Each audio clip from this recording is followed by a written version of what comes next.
Talking about the politics of Canada, especially Ontario. I am Peter Beimers, two-time candidate for the New Blue Party of Ontario. Let's get to it.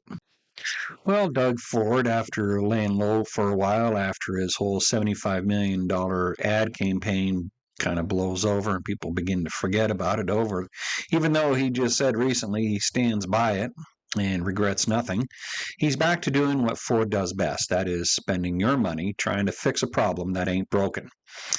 Recently, he decided to scrap the entire uh, speed camera thing.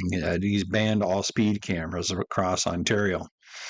Instead, he's decided to spend $210 million on what he calls traffic safety measures.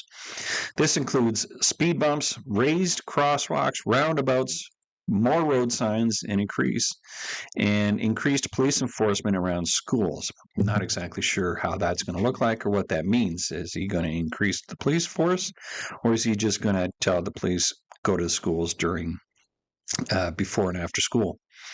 But those camera revenues did help pay for crossing guards and for traffic safety police officers that were already there in the school zones, which is why it was suggested when he met with several leaders across the province and municipalities, it was just suggested to tweak the speed cameras, not necessarily just scrap them altogether. So now Ford hopes to achieve the same safety results, but differently. It's funny, too, how Ford called these speed cameras cash grab, yet he keeps the red light cameras in place. Now, I am of the firm belief that they're either both cash grabs or neither are cash grabs. Either you keep both or you get rid of both. It seems silly to get rid of one and keep the other. Be it as that may, moving on. Here's what is important, though. Doug Ford is removing responsibility.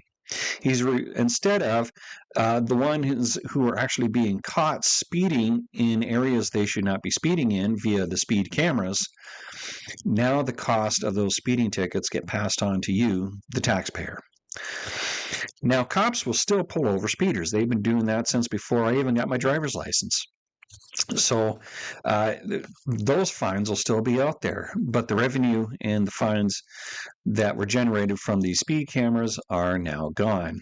And instead, he hopes to pump $210 million of your tax dollars into these traffic safety measures. Now, I have my doubts these new measures will do much.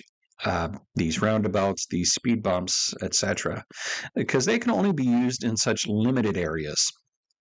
Now, if Doug Ford had said, we're going to hire more for our police force, we're going to have an increased police presence everywhere, that would be something worth considering. Because police presence means more than just catching speeders. It means increased safety all around, especially when you got a handful of these cops doing a safety blitz or a speeding blitz on those who have heavy foots, as you see sometimes on the highways or freeways, one on the bridge or on the overpass, and then there's 3 or 4 lined up on the ramp ready to catch you when you speed. Now, Doug Ford didn't say that. He says, speed bumps. That's where it's at. Well, if you made it this far, thank you for watching. And if you like what you hear, share with your friends, like, and subscribe for when new videos are posted every Monday night. Now for my quick Blue Jays baseball take. Edwin Diaz has been closely linked in talks with the Toronto Blue Jays. I think this would be a fantastic pickup for the Jays bullpen. He's been one of the more dependable closers in baseball over the last several years. And I hope they get this done, as well as re-signing Bo Bichette. And there's been no rumors about that yet that I've seen.